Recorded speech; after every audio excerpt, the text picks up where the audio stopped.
നമസ്കാരം. കഥാമണ്ഡപം ചാനലിലേക്ക് ഹൃദയപൂർവ്വം സ്വാഗതം. ഇന്ന് നമ്മൾ ചർച്ച ചെയ്യുന്നത് ഷാർലറ്റ് ബ്രോണ്ടിയുടെ വിഖ്യാത നോവലായ ജെയിൻ ഐറിലെ 8-ാം അധ്യായമാണ്. നിങ്ങൾക്കറിയാമോ, ഈ വീഡിയോയുടെ നിർമ്മാണത്തിന് ആർട്ടിഫിഷ്യൽ ഇന്റലിജൻസിന്റെ സഹായം ഞങ്ങൾ പൂർണ്ണമായി പ്രയോജനപ്പെടുത്തിയിട്ടുണ്ട്. ഈ അധ്യായത്തിലെ പ്രധാന സംഭവങ്ങളും കഥാപാത്രങ്ങളുടെ മാനസികാവസ്ഥകളും എഐയുടെ സഹായത്തോടെ കൂടുതൽ വ്യക്തവും ആകർഷകവുമായ രീതിയിൽ ഞങ്ങൾ നിങ്ങൾക്ക് മുന്നിലെത്തിക്കാൻ ശ്രമിച്ചിരിക്കുന്നു. നിങ്ങൾ ആദ്യമായിട്ടാണ് കഥാമണ്ഡപം കാണുന്നതെങ്കിൽ ഞങ്ങളുടെ യാത്രയിൽ പങ്കുചേരാൻ ഇപ്പോൾ തന്നെ സബ്സ്ക്രൈബ് ചെയ്യുക. വീഡിയോ ഇഷ്ടമായെങ്കിൽ ലൈക്ക് ചെയ്യാനും നിങ്ങളുടെ വിലയേറിയ അഭിപ്രായങ്ങൾ കമന്റ് ബോക്സിൽ രേഖപ്പെടുത്താനും മടിക്കരുത്. ഒപ്പം വായനയെ സ്നേഹിക്കുന്ന നിങ്ങളുടെ സുഹൃത്തുക്കൾക്കായി ഈ വീഡിയോ ഷെയർ ചെയ്യാനും അഭ്യർത്ഥിക്കുന്നു. ആ നിമിഷം മിസ്റ്റർ ബ്രോക്കിൾഹേഴ്സ്റ്റ് ലോവുഡിൽ എല്ലാവരുടെയും മുന്നിൽ വെച്ച് എന്നെയൊരു നുണച്ചിയായി മുദ്രകുത്തിയ ആ നിമിഷം എന്റെ ലോകം തന്നെ ഇല്ലാതായതുപോലെയായിരുന്നു. ഒരു പുതിയ ജീവിതം തുടങ്ങാമെന്ന എന്റെ എല്ലാ പ്രതീക്ഷകളും ആ ഒറ്റ വാക്കിൽ തകർന്നുപോയി. ഞാനവിടെ എല്ലാവരാലും അപമാനിതയായി ഒറ്റപ്പെട്ടു നിന്നു. ഇനി എനിക്കെന്തുണ്ട്? എല്ലാം തീർന്നു. ആരും ഇനി എന്നെ വിശ്വസിക്കില്ല, സ്നേഹിക്കില്ല. എല്ലാവരും എന്നെ വെറുപ്പോട് നോക്കും. അയ്യോ, ഈ അപമാനം സഹിച്ച് ജീവിക്കുന്നതിനേക്കാൾ എത്രയോ ഭേദമാണ് മരിക്കുന്നത്. ഞാൻ ആത്മാർത്ഥമായി ആഗ്രഹിച്ചുപോയി. എല്ലാവരും പോയിക്കഴിഞ്ഞപ്പോൾ ആ തണുത്ത തറയിൽ എന്റെ മുഖമമർത്തി ഞാൻ കിടന്നു. എന്നെ പിടിച്ചു നിർത്താൻ ഒരു തരി ധൈര്യം പോലും ബാക്കിയുണ്ടായിരുന്നില്ല. ഞാൻ വെറുതെ കരഞ്ഞുകൊണ്ടേയിരുന്നു. ഞാൻ എന്തൊരു സ്വപ്നവുമാണ് ലൗവുഡിലേക്ക് വന്നത്. നല്ലൊരു കുട്ടിയാവണം, ഒരുപാട് കൂട്ടുകാരെ സമ്പാദിക്കണം, എല്ലാവരുടെയും സ്നേഹം നേടണം എന്നൊക്കെ. കുറച്ചു മുൻപ് രാവിലെ ക്ലാസ്സിൽ ഒന്നാമതായതിന് മിസ് മില്ലർ എന്നെ എത്ര പുകഴ്ത്തിയതാണ്. മിസ് ടെമ്പിൾ പോലും എന്നെ നോക്കി പുഞ്ചിരിച്ചു. എന്നിട്ടിപ്പോ വീണ്ടും ഞാൻ ഒറ്റയ്ക്കായി, ചവിട്ടി മിതിക്കപ്പെട്ടവളായി. ഇനി എനിക്കൊരു എഴുന്നേൽപ്പുണ്ടാവുമോ?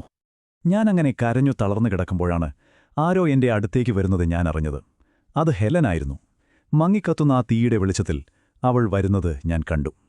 കയ്യിലെനിക്കുള്ള കാപ്പിയും റൊട്ടിയുമുണ്ടായിരുന്നു. അവളൊന്നും സംസാരിച്ചില്ല, ഒരു വാക്കുപോലും. എന്റെ അരികിൽ വന്ന് നിലത്തിരുന്നു. അവളുടെ ആ സാമീപ്യം, അതായിരുന്നു എന്റെ ആശ്വാസം. ആ നിശ്ശബ്ദത എനിക്ക് താങ്ങാനായില്ല. എനിക്കെന്തെങ്കിലും പറയണമായിരുന്നു. ഞാൻ ചോദിച്ചു, ഹെലൻ, എന്തിനാ നീ എന്റെ കൂടെ ഇരിക്കുന്നത്? എല്ലാവരും പറയുന്നത് പോലെ ഞാനൊരു നുണച്ചിയല്ലേ? ആ ചോദ്യത്തോടെയാണ് ഞങ്ങളുടെ സംഭാഷണം തുടങ്ങിയത്. എന്റെ സങ്കടങ്ങളെ വേറൊരു രീതിയിൽ കാണാൻ എന്നെ പഠിപ്പിച്ച സംഭാഷണം. എനിക്ക് മറ്റുള്ളവരുടെ സ്നേഹം വേണമായിരുന്നു. അതുണ്ടെങ്കിൽ പിന്നെ എനിക്കൊന്നും വേണ്ട. അതില്ലാതെ ജീവിക്കുന്നതിലും ഭേദം മരിക്കുന്നതാണ്. പക്ഷെ ഹെലൻ അങ്ങനെയല്ലായിരുന്നു. അവൾക്ക് ലോകം എന്തു പറയുന്നു എന്നതായിരുന്നില്ല പ്രധാനം. അവൾ പറഞ്ഞു, ജെയിൻ, ഈ ലോകത്തിലുള്ള എല്ലാവരും നിന്നെ വെറുത്താലും നിന്റെ മനസാക്ഷിക്ക് നിന്നെ അറിയാമെങ്കിൽ നീ ഒരിക്കലും തനിച്ചാവില്ല. അവൾക്ക് വേറൊരു ലോകമുണ്ടായിരുന്നു. അദൃശ്യമായ, മാലാഖമാർ കാവൽ നിൽക്കുന്ന ഒരു ലോകം. ഹെലന്റെ ആ വാക്കുകൾ, അത്ഭുതമെന്ന് പറയട്ടെ, എന്നെ ശാന്തിയാക്കി. പക്ഷെ ആ വാക്കുകളിൽ എന്തോ ഒരു വിഷാദം കലർന്നിരുന്നു. എനിക്കതെന്താണെന്ന് മനസ്സിലായില്ല. അവൾ സംസാരിക്കുമ്പോൾ ചെറുതായി ചുമയ്ക്കുന്നതും കിതയ്ക്കുന്നതും ഞാൻ ശ്രദ്ധിച്ചു. ഒരു നിമിഷത്തേക്ക് എന്റെ സങ്കടമെല്ലാം മറന്ന് എനിക്ക് അവളോട് വല്ലാത്തൊരു അലിവ് തോന്നി. ഞങ്ങളിങ്ങനെ നിശ്ശബ്ദരായിരിക്കുമ്പോൾ ഒരു നിഴൽ പ്രത്യക്ഷപ്പെട്ടു. ജനലിലൂടെ വന്ന നിലാവെളിച്ചത്തിൽ ഞാൻ ആളെ തിരിച്ചറിഞ്ഞു. Miss temple. ജെയിനെയർ, ഞാൻ നിന്നെ തിരയുകയായിരുന്നു. അവളുടെ ശബ്ദം ശാന്തമായിരുന്നു. എന്റെ മുറിയിലേക്ക് വരൂ. ഹെലൻ ബേൺസ്, നിനക്കും വരാം. മിസ് ടെമ്പിളിന്റെ മുറിയിൽ ആ തീയുടെ അരികിലിരുന്ന് അവർ എന്നോട് പറഞ്ഞു, നിന്റെ മേൽ ഒരു ആരോപണം വന്നിട്ടുണ്ട്. നിനക്ക് പറയാനുള്ളത് എന്നോട് പറയാം. സ്വയം പ്രതിരോധിക്കാം. അതൊരു വിചാരണയായിരുന്നില്ല. അവർ എന്നെ കുറ്റപ്പെടുത്തുകയായിരുന്നില്ല. എനിക്ക് എന്റെ ഭാഗം പറയാൻ ഒരവസരം തരികയായിരുന്നു. ആ നിമിഷം എന്റെ ഉള്ളിന്റെ ഉള്ളിൽ ഞാനൊരു തീരുമാനമെടുത്തു. ഹെലൻ പറഞ്ഞതുപോലെ ഒരു തുള്ളി ദേഷ്യമോ വെറുപ്പോ കലർത്താതെ എന്റെ കഥ, എന്റെ സത്യം ഞാൻ പറയും. ഒട്ടും അതിശയോക്തിയില്ലാതെ, നടന്നത് അതുപോലെ. എന്റെ ചിന്തകളെല്ലാം ഞാൻ ഒരുമിച്ചുകൂട്ടി. എന്റെ കുട്ടിക്കാലത്തെ ദുരിതങ്ങൾ ഒന്നൊന്നായി ഞാൻ പറയാൻ തുടങ്ങി. ഞാൻ വികാരങ്ങൾ അടക്കിപ്പിടിച്ചതുകൊണ്ട് എന്റെ ശബ്ദം വളരെ ശാന്തമായിരുന്നു. ആ ശാന്തതയാണ് എന്റെ വാക്കുകൾക്ക് സത്യത്തിന്റെ ബലം നൽകിയത് എന്ന് തോന്നുന്നു. ഞാൻ സംസാരിക്കുമ്പോൾ മിസ് ടെമ്പിളിന്റെ കണ്ണുകളിലേക്ക് നോക്കി. അവരെന്നെ വിശ്വസിക്കുന്നുണ്ടെന്ന് എനിക്കുറപ്പായിരുന്നു. കഥ പറയുന്നതിനിടയിൽ റെഡ് റൂമിലെ ആ സംഭവത്തിനു ശേഷം എന്നെ നോക്കിയ ഡോക്ടറുടെ പേര് ഞാൻ പറഞ്ഞു. Mister Lloyd. ആ ഒരൊറ്റ പേര്, അതായിരുന്നു എന്റെ രക്ഷ.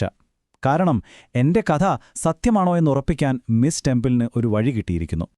ഞാൻ അദ്ദേഹത്തിന് കത്തെഴുതാം, മിസ് ടെമ്പിൾ പറഞ്ഞു.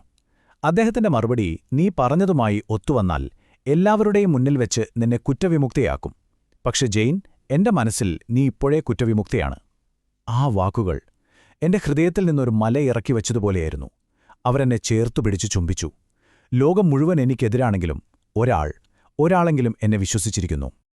അന്ന് രാത്രി മിസ് ടെമ്പിൾ ഞങ്ങളെ വെറും വിദ്യാർത്ഥികളായിട്ടല്ല കണ്ടത്, അവരുടെ സ്വന്തം അതിഥികളായിട്ടാണ് പരിഗണിച്ചത്. ആ മുറിയിലെ തീയുടെ ചൂട്, അവരുടെ സ്നേഹം, ആദ്യമായി ഞാൻ സുരക്ഷിതയാണെന്ന് എനിക്ക് തോന്നി. സ്കൂളിൽ ഞങ്ങൾക്ക് കിട്ടാറുള്ള കരിഞ്ഞ കഞ്ഞിയും വെള്ളവും പോലെ ആയിരുന്നില്ല അത്. മിസ് ടെമ്പിൾ ഞങ്ങൾക്കായി ചായയും ടോസ്റ്റും ഉണ്ടാക്കിത്തന്നു.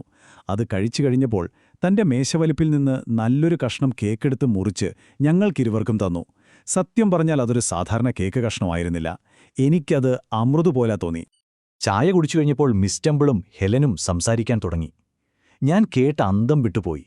ചരിത്രത്തെക്കുറിച്ചും ദൂരദേശങ്ങളെക്കുറിച്ചും അവർ വായിച്ച എണ്ണമറ്റ പുസ്തകങ്ങളെക്കുറിച്ചുമൊക്കെ. അറിവിന്റെ ഒരു പുതിയ ലോകം എന്റെ മുന്നിൽ തുറക്കുകയായിരുന്നു. വെറും 14 വയസ്സുള്ള ഹെലൻ ലാറ്റിനിലുള്ള ഒരു കവിത അനായാസം വായിച്ച് പരിഭാഷപ്പെടുത്തുന്നത് കണ്ടപ്പോൾ എനിക്ക് വിശ്വസിക്കാനായില്ല. ഏകദേശം ഒരാഴ്ച കഴിഞ്ഞു കാണും.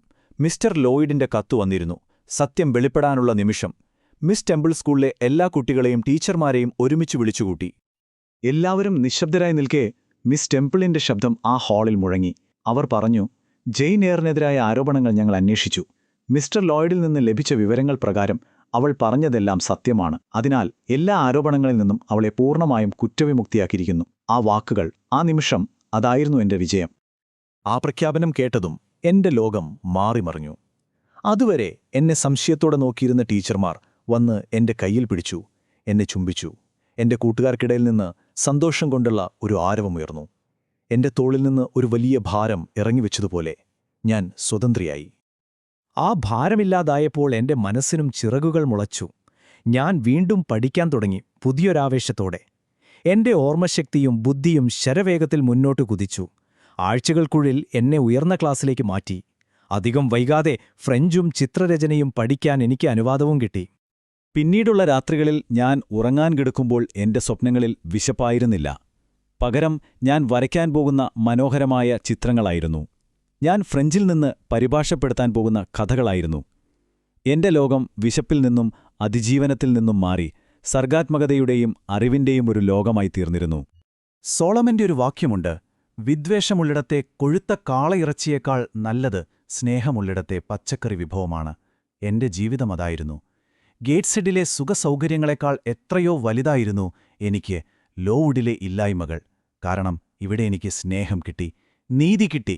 അതിനേക്കാൾ വലിയൊരു നിധി ഈ ലോകത്തുണ്ടോ? ഇപ്പോൾ തന്നെ ഞങ്ങളുടെ ചാനൽ സബ്സ്ക്രൈബ് ചെയ്യുക. കൂടെ ബെൽ ഐക്കൺ കൂടി ക്ലിക്ക് ചെയ്യുക. നന്ദി.